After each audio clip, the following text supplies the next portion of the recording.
This is the Peter Greenwood Show at the Glasgow Film Festival, and I am sitting not directly opposite, kind of perpendicular, horizontal, vertical. I don't know directions. The only reason I know vertical is because of the film Vertical Limit. I'd say we're perpendicular. Perpendicular, yes. Sitting perpendicular to me is somebody who has a film showing at the film festival. Could you tell me your name and what you do, please? My name is Sarah Galea-Davis, and I am the writer and director of The Players.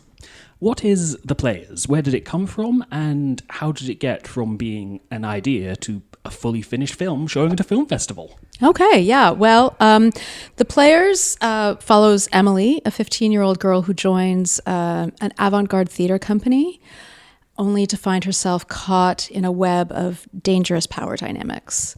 And this is, the Glasgow Film Festival is its international premiere, so this is the first time it will be seen outside of Canada, which is where I'm from and which is where I made the film. And the idea of the film, is that what you asked? Or like how long it's taken or? Everything. Tell me all about it. Tell me all the things. All the things. So the idea from The Players came, let's see. Well, I was originally writing a story about female friendship and a much more classical kind of coming of age story.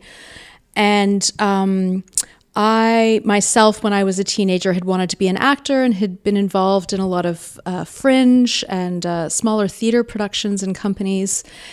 And as I was writing about adolescence in 2019, I started looking at the experiences that I'd had and witnessed and my fellow actors had in light of this whole Me Too moment that had happened. And it caused me to reflect differently on the way that we had worked, the way that we had been taught to work and to cope in creative environments. And so the script evolved into the film that you'll see this evening.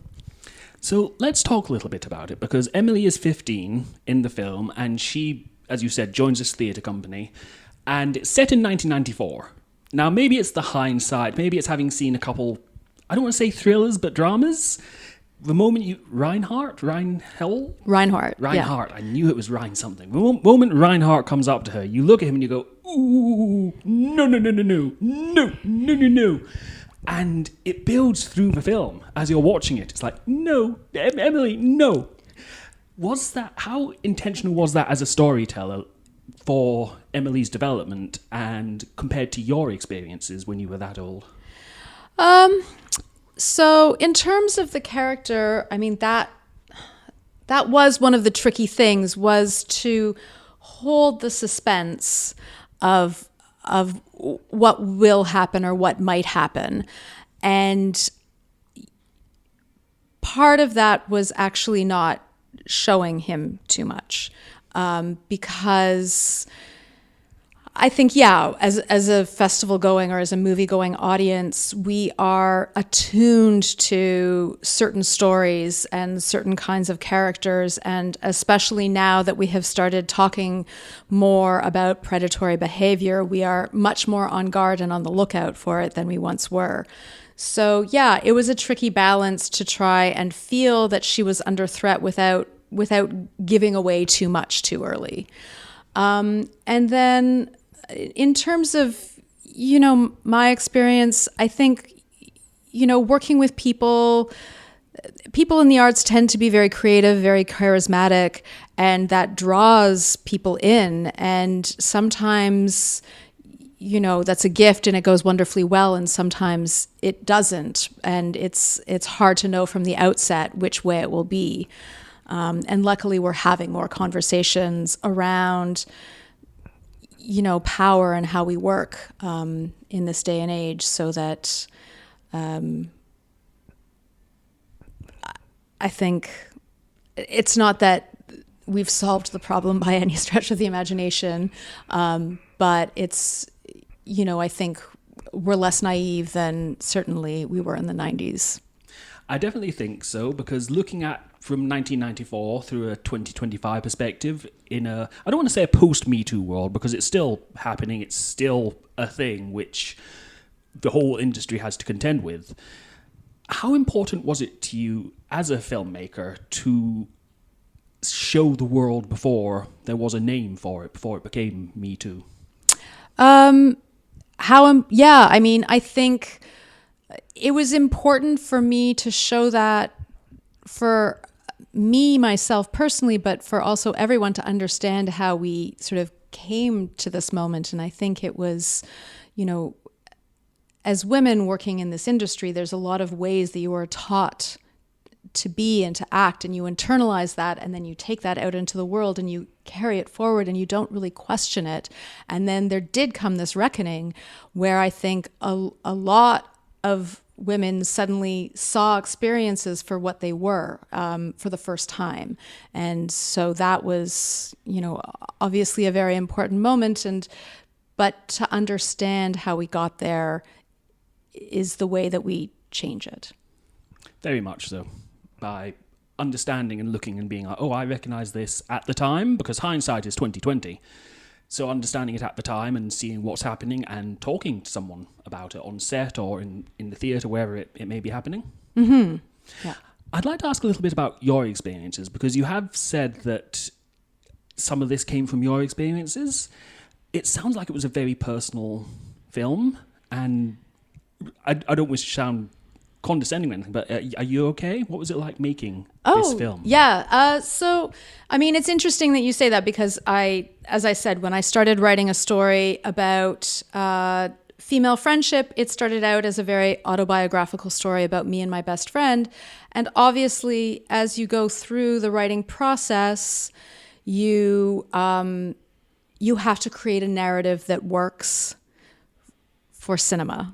And it becomes, and you work with a story editor, and it becomes something that is not yours, but it also encompasses a lot of truth. And I think that just the reaction that I got from a lot of the actors that read the script, that worked on the film, they all had their own stories to add, that they related to it. And so I think that I did manage to, while making it a very unique world, and personal in the sense that I really care about the subject matter, it's also got a universality to it that I think is unfortunately very relatable for a lot of people in artistic fields.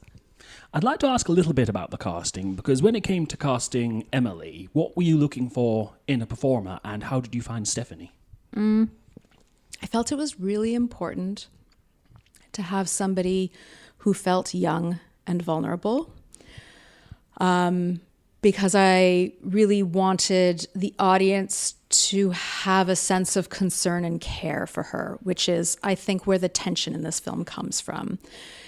It is quite hard to cast 15-year-old actors for all sorts of reasons. And I had initially started looking for a 15-year-old, and it became very clear early on that it was not going to work. The subject matter being as tough as it was, it would have been hard to shoot some of these scenes and have the kind of conversations necessary in order to bring them across. And also something I hadn't really thought about until I cast, for that man who plays Reinhardt, for him to be acting across from a 15-year-old, I think would have been incredibly uncomfortable.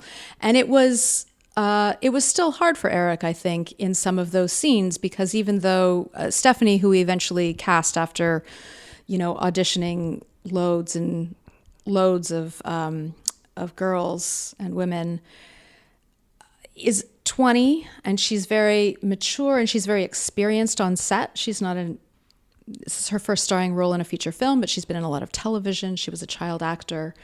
And it was still, I think, uncomfortable for him in moments to be this kind of character with her. And so, but the fact that she was 20 and that he knew at the end of a scene, at the end of a shooting day, she was going to be okay, I think made it, easier for him and for me. And did that kind of tension on set lead to a closeness among the cast and yourself? Because there must have been a lot of trust in you from them to do this performance. I think there was. And, as an independent filmmaker, you don't have the budget to do rehearsals. we set aside, I thought it was actually important to do that. So we set aside a very small amount of money so that we could do a couple days of rehearsals. And we did rehearsals as well with an intimacy coordinator in advance of the shoot, as well as having one on set. And then we hung out. We'd go for coffee. We would talk about the script. We would talk about the way they liked to work. And we built a camaraderie and a trust and a language that we could use on set. So I do think, I got to work very differently with my actors than the way,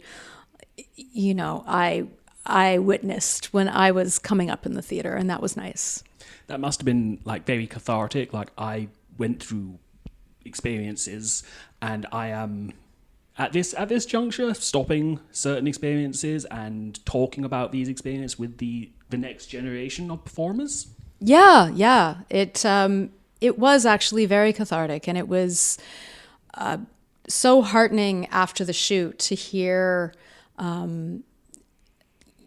how meaningful this had been for all of the performers. Because, for a small budget film and for a first time film, we actually have quite a large cast. And so there were, weeks when we had a lot of people on set, which is something you don't think about when you're writing a script. The number of bodies and... Yeah, you're writing a script and it's just like two people in background walk past. It's like, oh, well, we need to get those people. Where do they come from? That kind of thing. Yeah, and when you have a company of actors, you need to feel the presence of a lot of people, and suddenly you've got 10 actors as well as your leads, and they're all there together, and community springs up. What is next for you and for the film? So the film, after its international premiere this evening, is going to be premiering in Toronto at the Canadian Film Festival, Which is the end of this month. Which is the end of March. To go. So if anyone finds themselves in Toronto on March 29th, please come by. We will also be releasing theatrically in April in Canada. And then we have some news that I can't announce about US festivals that will be coming in the spring. So there's an announcement of an announcement that you might announce at some point when there's an announcement to be announced. Yes, but I didn't say it here. Oh, absolutely. This is nobody will listen to this. This is fine. And what about yourself? More film? I know we're just releasing this film, but another one in the pipeline? Yeah, I mean, I'm just releasing this, but in fact, I spent 2 years editing it, and it's a long process. So yeah, I'm currently working on my next feature film, which right now is a hybrid documentary fiction film that talks about creative utopias. I want to know. I'm going to stop this and then I'm going to be like, tell me more. Thank you so much for your time. Good luck with the film and hopefully see you next year for the next one. Thanks so much for the interview.